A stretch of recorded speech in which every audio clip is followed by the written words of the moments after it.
তারপরে আমরা যেটা অবশ্যই এটা মিলবে না, তো x ইকুয়াল 6 হলে কত হলে 6 হলে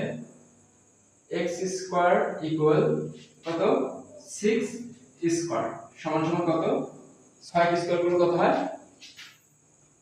36। এটা কি 9 থেকে অবশ্যই কি বড়, এবং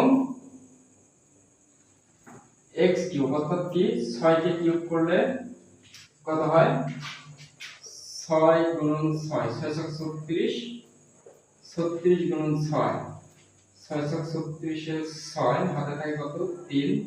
3 6 18 আর 3 কত 18 আর 3 21 তো 216, 216 এটা কি 130 এর থেকে ছোট না তাই না 130 এর থেকে থামছে,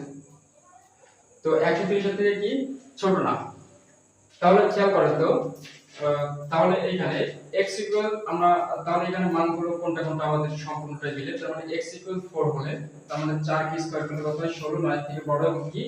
4 কে কিউব করলে 64 থেকে ছোট, তার মানে কি 130 এর থেকে ছোট, 64 130 এর থেকে ছোট। আবার কত x ইকুয়াল 5 হলে x ইকুয়াল 5 হলে x কে যদি অর্থাৎ 5 কে স্কয়ার করা যায় অর্থাৎ বর্গ করা যায় তাহলে কত হয় 5 5 25, এটা কি না থেকে ছোট এবং কি ঘন করলে 125 হয়, এটা কি গ্রহণযোগ্য মান। তাহলে আমরা গ্রহণযোগ্য মান পাবো কোনটা এটা আর এটা। এখন বাদবাকি এই তিনটা অর্থাৎ এটা এটা এটা এটা এই তিনটা কি গ্রহণযোগ্য মান না, এই তিনটা গ্রহণযোগ্য মান না কারণ কি এই যে খেয়াল করেন আমরা x কে স্কয়ার করছি কি x কে স্কয়ার করছি, এখানে কত হয়েছে 2 কে স্কয়ার করলে অর্থাৎ 2 কে বর্গ করলে কত হয় 4 হয়, 4 অবশ্যই 9 থেকে ছোট না। আবার x ইকুয়াল 1 হলে অর্থাৎ x এর মান যদি আমরা 1 ধরি তাহলে কি x স্কয়ার সমান 1, তাহলে কি এটা অবশ্যই 9 থেকে ছোট না, তারপরে কি শর্ত ভঙ্গ করে না। নিয়ম অনুযায়ী যদি কোনো শর্তের মানে কোনো একটা সমীকরণে যদি কোনো একটা শর্ত না মানে তাহলে সেটা সম্পূর্ণ হবে না। তাহলে কি আমরা এই তিনটা এদিকে একটা চারটা, এখন তাহলে আমাদের নির্ণয় মান, তাহলে আমরা নির্ণয় মান কি লিখব নির্ণয়